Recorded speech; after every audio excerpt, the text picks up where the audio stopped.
Well, here's the K10 frame. Got it all sanded down and repainted gloss black. I took all the rivets out. It was a horrible idea, but I did it anyways. It makes a difference. All the bolts are grade 8 bolts. And you got lock washers and a nut on there. Definitely worth the effort.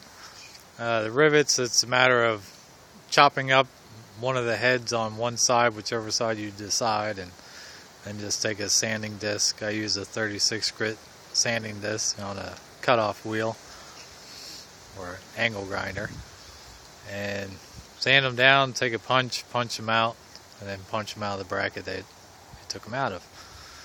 But here it is, ready to go underneath the cab. We just got to figure out how to get underneath the cab.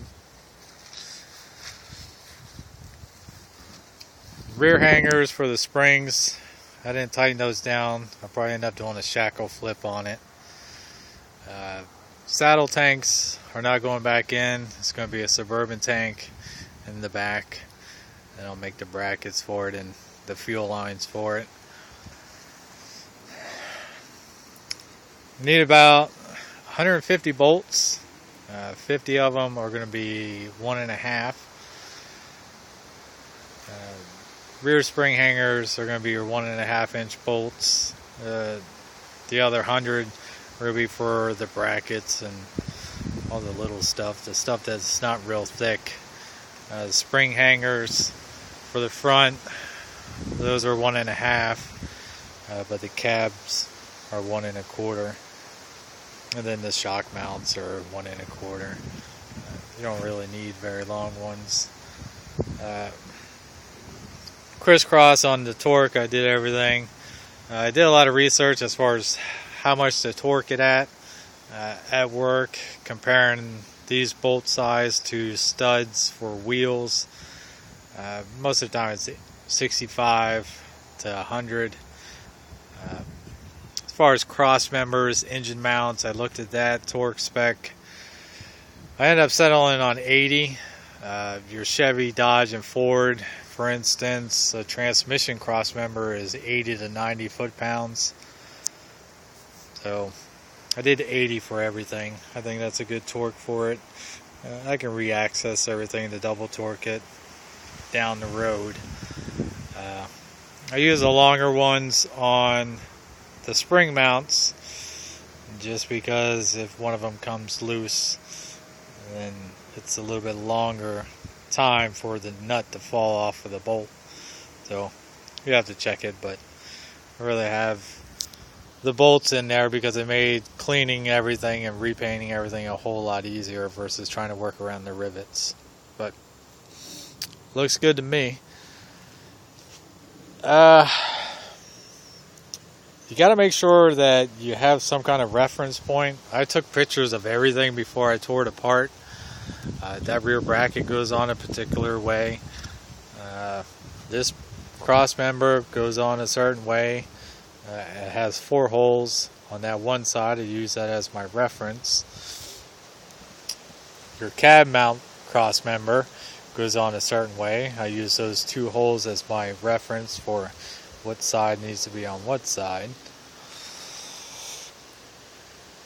I think the cab mounts are the same. Spring mounts are the same. Those are specific. So I kept everything separated. Everything that was the left side stayed on the left. Everything that was the right side, I kept on the right side. I didn't mix everything together. But took a little bit of effort. I mean, it takes some time to get all the rivets out, but the end product, I think, is well worth it. Yeah, it's a frame, but when the truck is done, you're definitely going to see the frame. I try to get the bolts to be somewhat the same color, but it's kind of hard, so I'm going to give up. Some are more gold than the other ones. It's good enough. These I don't have torque down because I end up putting a hitch in the front. It'll be hidden by the front bumper, but I need a way to get pulled out when it gets stuck. So I'll have a hitch on the front and I'll have a hitch on the back. Some of the bolts are a little tricky to torque. That one I ended up doing first, and then put the nut on this one and then tightening it down and torquing that one. I kept the sway bar is not going back on, but I kept the mount. You need to have it because it fills the gap between the frame rail and this cross member.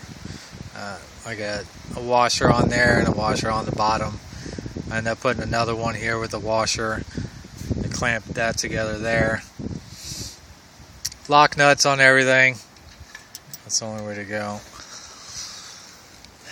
As far as the bolts, you need at least 100 of the 1 1/4s and then 50 of 1 1/2.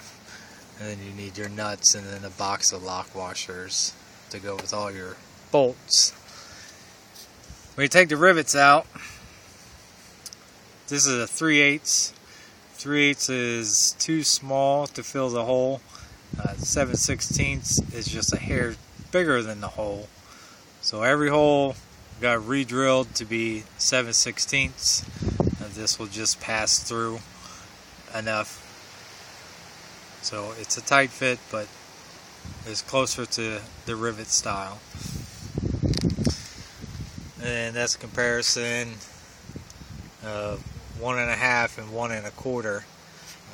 Need to have at least a decent amount of thread showing on there. As far as cleaning the frame, let me go back to the rivets. Once you get these mounts out, because it's all rivets, I took the rivets out from the back side of it.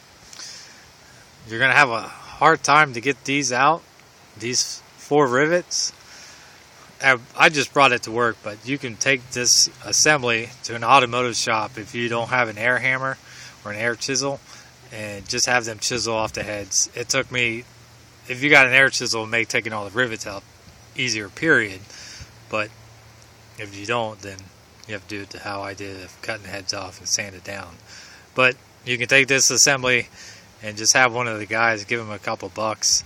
It'll save you all the headache of trying to get that out, because you can't get to it from the bottom and you can't get to it from the top. So to do both sides, it took me less than like 5 minutes.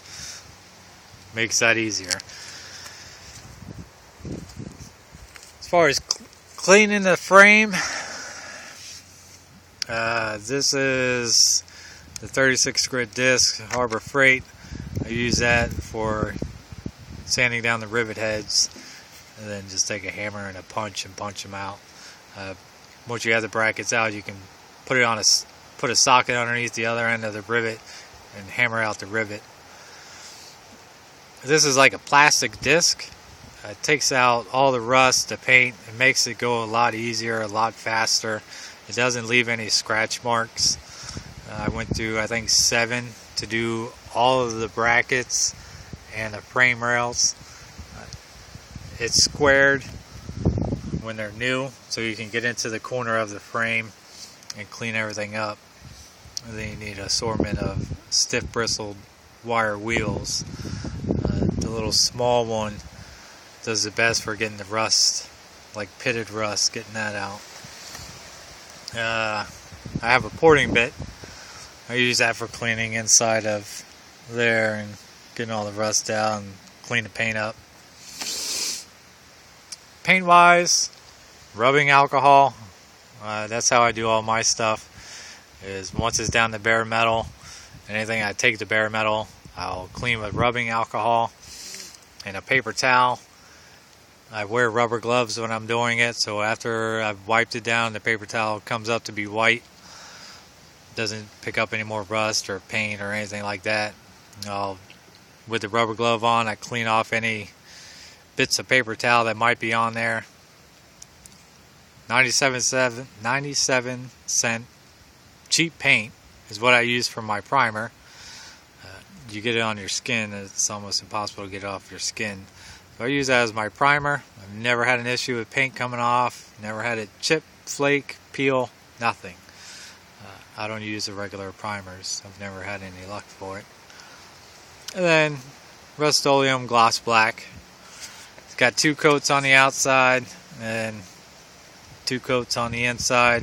You can see it's glossy. You can see the box. It does fade a little bit, but for the most part, it looks pretty good. That's as far as I got. That's it.